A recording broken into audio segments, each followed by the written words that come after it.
ఐక్యమత్యంతో సమస్యలను పరిష్కరించుకుందామని Telangana tours and travels bus owners association రాష్ట్ర అధ్యక్షుడు గోపాల్ రెడ్డి అన్నారు. సంగారెడ్డిలో tours and travels bus owners సమావేశం జరిగింది. సమావేశంలో tours and travels bus owners ఎదుర్కొంటున్న సమస్యలు, పన్నులు, టోల్ ఫీజులు వంటి సమస్యలపై చర్చించారు.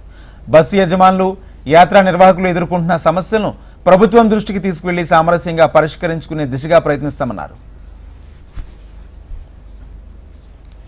మన దాంట్లో జైలు కానీ మీరు ఒక ఓనర్ల అందరం ఒక ఐకమత్యంగా ఉందాం, సాధించుకుందాం, అందరం బాగుపడదాం. రాబోయే రోజుల్లో చాలా జిగులు వస్తున్నాయి, చాలా ఇబ్బందులు అవుతాయి. మొత్తం ఎలక్ట్రానిక్ బస్సులు అంటున్నారు, డీజిల్ బండ్లనే తిరగకుండా చేస్తారు మనని. మీరు ఇది కూడా చూసుకోండి కొంచెం. ఎందుకంటే మనం కరెక్ట్ గా లేకపోతే మనని చాలా తొక్కడానికి ప్రయత్నాలు చాలా కంపెనీలు వస్తున్నాయి. రాబోయే రోజుల్లో ఏమైందంటే పెద్ద పెద్ద దీంట్లకే ఎగబడుతున్నారు. ఎక్కడ పోయి ఢిల్లీ, బాంబాయి లేదు, ఢిల్లీ లేదు, బెంగళూరు లేదు, ఎక్కడెక్కడో వచ్చి ఎంటర్ వేసుకున్నారు. ఆ కంపెనీలో కూడా మనం ఒక 10-20 మంది పోయి కూర్చొని మేము ఇక్కడ లోకల్లో మాకు ఎందుకు ఇస్తలేరు కంపెనీ, మాకు ఎందుకు పెట్టుకుంటలేరు బండ్లు అని అడిగితే మనకి ఇస్తారు. దాంట్లో ఎవరో ఒకరు తీసుకొని తలా 2 బండ్లు పెట్టుకొని మనం బతకగలం.